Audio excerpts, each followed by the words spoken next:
कारगिल युद्धर संपूर्ण कहानी ऑपरेशन विजय, ऑपरेशन तलवार एवं ऑपरेशन सफेद सागर जो इंडिया पे सफलता साउंटी आनी ताहा अविस्मरणीय।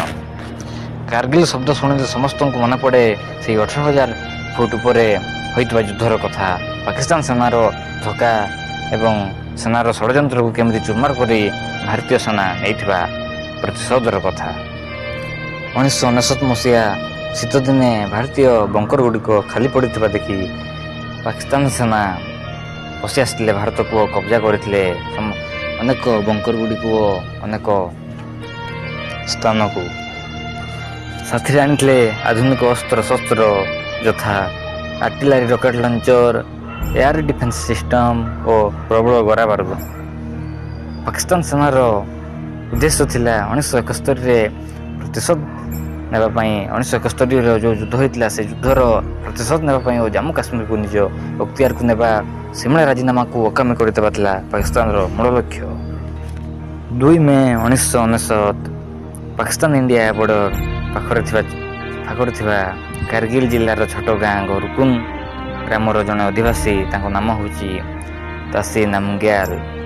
चमरी गाईटी हजि जाइथिबारु से पहाड़ उपरे जाई खोजुवा समय दूरवीक्षण यंत्र माध्यम देखिले जे 4 ରୁ 6 जन पहाड़ तले कौन जे करुथिले। तुरंत से आसी सेठारे थिबा आर्मी को कहिथिले और टिकिनिकी तथ्य संग्रह करी सब बुझेबाकू चेष्टा करथिले, किंतु भारतीय सेना तांको कथा को विश्वास न करी पुणी थरे जाई देखिला बेले सतको सत पाकिस्तान सेना आसी इंडिया को प्रवेश कर जाइथिले।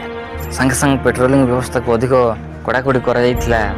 6 मे 1969 बड़ धरणर प्रवेशकारी आसिथिबा जानी सेना मुख्य विपिन मल्लिक और प्रतिरक्षा मंत्री जॉर्ज फर्नांडिस को जणाइले। सेनार छोट छोट दल सब बड़े पेट्रोलिंग करथांती और 9 मे 1969 कारगिल जिले में थिबा अस्त्रशस्त्र भंडार को आक्रमण करी कोटी कोटी टंकार अस्त्रशस्त्र नष्ट करदेला पाकिस्तानी सेना। यापर बसुला कैबिनेट बैठक मुहतोड़ जवाब देवाई चलिया रणनीति। भारतीय सेना विश्वास कर कि यह पाकिस्तानी सेनार कार्य। मात्र 2 मास तले बंधुत्वर हाथ बढ़ाई पाकिस्तान जेपरी कार्य करदेव एपरी धोखा देदेव यह कई स्वप्न सुधा भावी नथिले। 19 फेब्रुआरी 1969 आरंभ होता दिल्ली लाहौर बस सेवा। दीर्घ 50 वर्षर थिबा तिक्तता को सुधारवाई ऐतिहासिक पदक्षेप इतिहास को एक भिन्न मोड़ देवाई चाहूले तत्कालीन प्रधानमंत्री अटल बिहारी वाजपेयी। बस जोगे वाजपेयी यात्रा करते पाकिस्तान को। पाकिस्तान प्रधानमंत्री भव्य संबर्धना सह पाछोटी नहीं इंडियार पीएम को। पाकिस्तान प्रधानमंत्री नवाज शरीफ वाजपेयी को आतिथ्य देवारे व्यस्त थिबा बेले पाक सेना मुख्य परवेज मुशर्रफ कारगिल युद्धर ब्लू प्रिंट बाहर करुवा जनाए।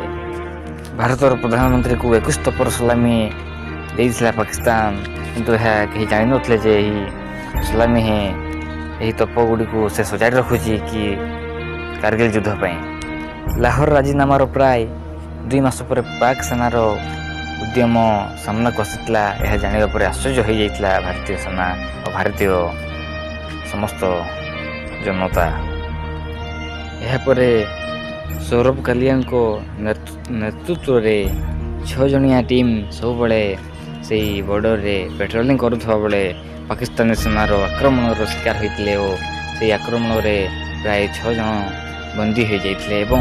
पाकिस्तान सेना एमती निर्मम भाव में अत्याचार करथिला जे ताहा समस्त अकथनीय अत्याचार करथिला। सिगारेट चेंक देहर समस्त शरीर में दे देथिला एवं आखि को ताड़ी नहीं कान रे लुहा रोड दे देथिला। एमती अत्याचार करथिला पाकिस्तानी सेना। एमती बर्बरतार कांड देखी इंडियार समस्त जनता क्रोधान्वित हो जाइथिले। पाकिस्तान भावुला श्रीनगर लेह राजपथ को जब से काम करदेव तेरे इंडियार कौन से सैन्य सप्लाई हो पार ना, तो से जगार तार आड्डा लगे पार और सियाचिन भारत दबदबा को कम कर जम्मू काश्मीर को संपूर्ण अख्तियार को नहीं। किंतु भारतीय सेना एपर्यंत कार्य अनुष्ठान आदेशर अपेक्षा थे। आदेश मिलवा मत भारत आरंभ कला ऑपरेशन विजय। प्राय 30,000 सैन्य को कार्यानुष्ठान नापी आगे जाइए। ପାକିସ୍ତାନର ପ୍ରାୟ 5,000 ଅନୁପ୍ରବେଶକାରୀ ଭାରତର ପ୍ରାୟ 130 ବର୍ଗ କିଲୋମିଟର ଅଞ୍ଚଳକୁ ନିଜ ଅକ୍ତିଆରକୁ ନେଇଯାଇଥିଲେ। 26 ମେ 1999 ଆମର ବାୟୁସେନା ଆରମ୍ଭ କଲା ଅପରେସନ୍ ସଫେଦ ସାଗର। ସ୍ଥଳ ସେନାକୁ ସାହାଯ୍ୟ କରିବା ପାଇଁ ଅପରେସନ୍ ସଫେଦ ସାଗର ସଦସ୍ୟବା ଦେଇଥିଲେ ତାର ସାହାଯ୍ୟ। MiG-21, MiG-27, Mi-8, Mi-17, Mirage 2000 ଆଗାଇ ଆସିଥିଲେ। ଆକାଶ ମାର୍ଗରୁ ବୋମା ବିସ୍ଫୋରଣ କରିଥିଲେ ପାକିସ୍ତାନ ସେନାକୁ। ନୌସେନା ଆରମ୍ଭ କଲା ତାର ଅପରେସନ୍ ତଲବାର। କରାଚୀ ବନ୍ଦରକୁ ସମ୍ପୂର୍ଣ୍ଣ ନାକାମୀ କରିଦେଲା ଏବଂ ପାକିସ୍ତାନର ଆମଦାନୀ ରପ୍ତାନି ସମ୍ପୂର୍ଣ୍ଣ ଠପ୍ ହୋଇଯାଇଥିଲା। ମାତ୍ର ପାକିସ୍ତାନ ପାଖରେ 6 ଦିନର ଇନ୍ଧନ ବଞ୍ଚିଥିଲା, କିନ୍ତୁ ପାକିସ୍ତାନୀ ସେନା ନିରାପଦ ସ୍ଥାନରେ ରହି ଭାରତୀୟ ସେନାଙ୍କୁ ଟାର୍ଗେଟ୍ କରି ମିସାଇଲ ବୋମା ମାଡ଼ କରୁଥିଲେ। ପ୍ରାୟ ସେମାନେ 18,000 ମିଟର ଉପରେ ରହି କରୁଥିଲେ ଖେଳ, କିନ୍ତୁ ଭାରତୀୟ ସେନା ଗୋଟିଏ ପରେ ଗୋଟିଏ ପଏଣ୍ଟକୁ ଅକ୍ତିଆର କରି ଭାରତୀୟ ପତାକା ଉଡ଼ାଇଥିଲେ। ଜୁନ୍ 9 ତାରିଖ ବାଲାଟିକ୍ ସେକ୍ଟରକୁ ପାକ୍ ସେନା ବାଲାଟିକ୍ ସେକ୍ଟରରୁ ପାକ୍ ସେନାକୁ ବିତାଡ଼ିତ କରି ସେଠାରେ ଭାରତୀୟ ଝଣ୍ଡା ଲହେରାଇଥିଲେ।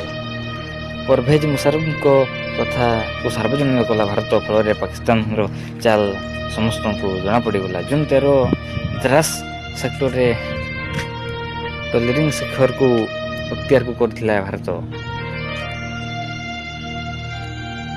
ଜୁନ୍ 15 ତାରିଖରେ ଆମେରିକା ସେନା ପ୍ରତ୍ୟାହାର ପାଇଁ ପାକିସ୍ତାନ ଉପରେ ଚାପ ବଢ଼ାଇଥିଲା। ଜୁନ୍ 29ରେ ଟାଇଗର ହିଲ୍ରେ ଥିବା ପାକ୍ ସେନାଙ୍କୁ ଅସ୍ତ୍ରଶସ୍ତ୍ର ତଥା ଖାଦ୍ୟପେୟ ଯୋଗାଇବାକୁ ବନ୍ଦ ନିର୍ଦ୍ଦେଶ ଦେଇଥିଲେ ପାକ୍ ପ୍ରଧାନମନ୍ତ୍ରୀ ନୱାଜ ସରିଫ। ଜୁଲାଇ 4 ଟାଇଗର ହିଲ୍ ଉପରେ ବିଜୟର ବାନା ଉଡ଼ାଇଥିଲା ଭାରତ।